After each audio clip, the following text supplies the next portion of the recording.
And we're back with On the Record with Tiffany. And my favorite guest, one of my favorite guests, Dr. Richard Gibney. Dr. Gibney, you have to tell everybody what you just told me, because I was like, no, stop talking. Don't. I want you to talk while we're on the radio so everyone can hear you, because you're one of the only physicians I've ever heard say this. What kind of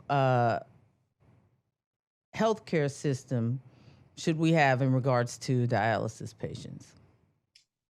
So the wonderful, magnificent change that we're going to see, you've already seen the Advancing American Kidney Health that was proposed in July and became effective in January, a portion of it.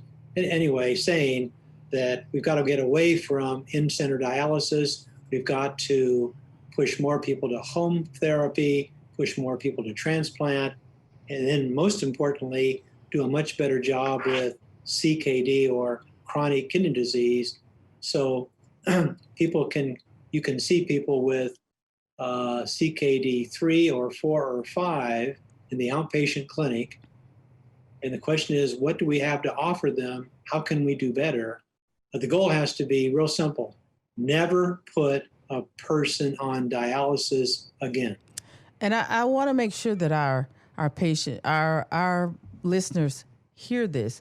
He just said, never put a patient on dialysis again. That the act that he's talking about that happened July 10th of 2019 was put forth by the Trump administration. It's probably one of the most prolific pieces, executive order that we've ever seen come out for kidney disease, and every kidney patient should be thankful for that. It is something that transcends black and brown and white. It is something for every single kidney patient, and will help many patients of black and brown background. So we really need to be thankful for the fact that this was put into being by the Trump administration, because it is pro-patients. It is pro-us. It helps. It is literally going to change healthcare and the way kidney patients are treated. So, you have to give just desserts where they belong. So the change that we're going to see is, rather than having a focus on trying to get people on dialysis, Mm-hmm. we're going to try to avoid dialysis, meaning Exactly. the outpatient program, preserving kidney function, critical. Exactly. Find ways to slow down the loss of kidney function. If a person does have to go on dialysis, they should have a fistula put in ahead of time as an outpatient. Never go to the hospital. Everything be outpatient. So the same thing also with a palliative care component to this taking care of people. That if people don't benefit from dialysis, that it's not going to be of any help, then you have to figure out ways to counsel and say, this is of no benefit. There's no reason to put you on dialysis. You'll just do just as well or better on conservative care. So there's a huge number of things, plus the fact that there are drugs coming out that right now that are going to be available, that are going to shut down the inflammatory process to help stabilize kidney function. So there's a ton of new things coming on that are going to make all this possible. And I think all of us should be optimistic that instead of being so on disease, we should be focused on wellness and health. Exactly. Wellness and health is your quality of life centers around wellness and health, and anything that will improve the quality of life for kidney patients, I'm 100% pro that.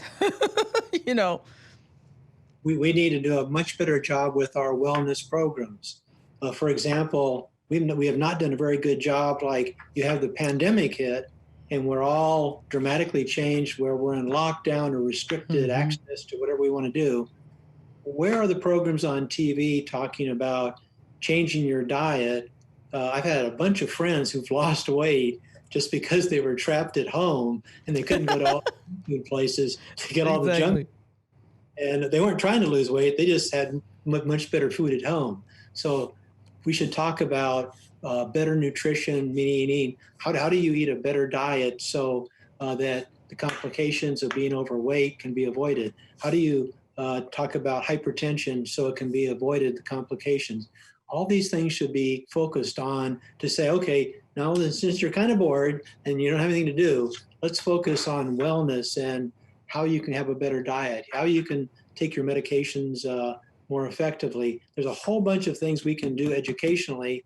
You know, you look, was it 25 or 30 years ago when the Surgeon General was very powerful about stopping smoking, and we dropped the smoking level from like 50% down to 25%. That was a dramatic improvement to avoid the complications of smoking. Well, it's the same thing with all the wellness. We should be much more wellness as opposed to saying, well, here's all these pills and here's all these medications you can take and here's all these procedures we can do to you.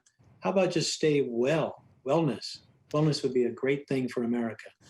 Well, there are actually some wonderful programs that are doing just that. Texas Kidney Foundation has a wellness program called Live It Up that we do with patients. It is a patient-centered program. And we actually teach them how to eat, what to eat. We hook them up with another wonderful group, a community partner called It's Time Texas, and they are the behavioral health specialists. They have social workers that are trained and specialists that are trained in renal diet. And so, like actual renal dietitians, and their whole thing is helping the patient make the choice that the patient wants to make. So their job is to take their skills and talk to our beautiful patients and see, where is Mrs. Johnson on the spectrum of things that are comfortable for her to do right now today. And let's incorporate that into her life and move at her pace along with our skills and figure out what it is that she can do in her home with her entire family. Because we know that when one person is impacted by kidney disease, the whole family is. Or any chronic illness. Now, they have people who are specially trained in renal disease. They also have diabetes specialists, so that they're centered around behavioral health. So they've created a series of exercise programs that can be done virtually. So there are people that are doing this. We've just been seeking them out to make sure that we can connect the patients with the right folks. It's there, and it's coming together. It seems like it's for just such a time as this. All of these things are kind of unfolding at the same time. And that connectivity. So you take the nephrologist. And connect them with the primary care physician, because we say, well, a percent, 40 or 50% of the patients start dialysis in the hospital, meaning that they haven't been seen. We have to figure out a better way where working in conjunction, complementing the primary care physician, how do we get it to make sure we can see them early to say, here, if we can do these things, we can preserve function, we can slow down the loss, as opposed to saying, gee, nobody ever told me and I just kind of showed up and then it was too late. We can do better. So connecting with primary care doctors, very, very important part of the solution. And you're exactly right. That's where we win this fight is with the primary care physicians. If if we can educate the primary care physician staff and kind of get everybody on the same page about, because nephrology is a very complicated subject, and you want to make sure that everybody knows what they're supposed to, at what are the numbers and where should I be referring at. That I think from what I've read, that seems to be where the problem is.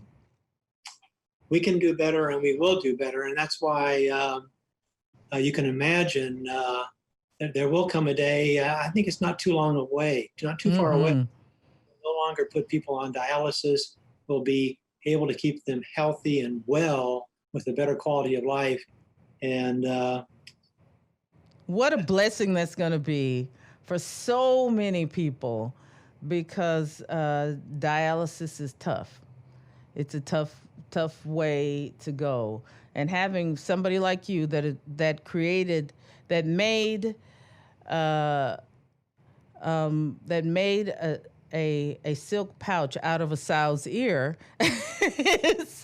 is a really great thing, because dialysis is tough, and to have made it something where patients are empowered, that's phenomenal.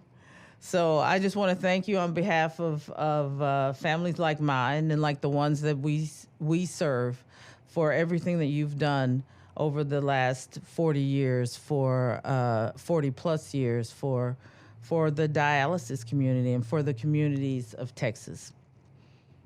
Well, thank you guys, because it's been it's one of those stories where I got as much or maybe more from the patients and the staff as I gave. So huge thank you to all the patients. I learned a ton, and the love and the kindness from the patients was just simply profound. Well, I'm glad that they had you, and I'm glad that I had the pleasure of meeting you when I first started doing this job.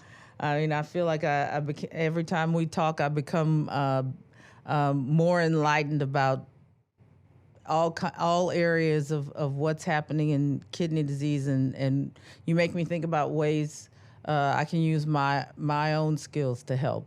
So thank you for everything that you do, and I look forward to interviewing you more often on The Record with Tiffany. Thank you, Tiffany. You're doing God's work, and it's going to be a powerful force to help patients to be healthy and have a much better quality of life. All right. Thank you, Dr. Gibney. And that's our last segment. Thank you so much, Dr. Gibney. God bless. Thanks much. All right. Have a good day.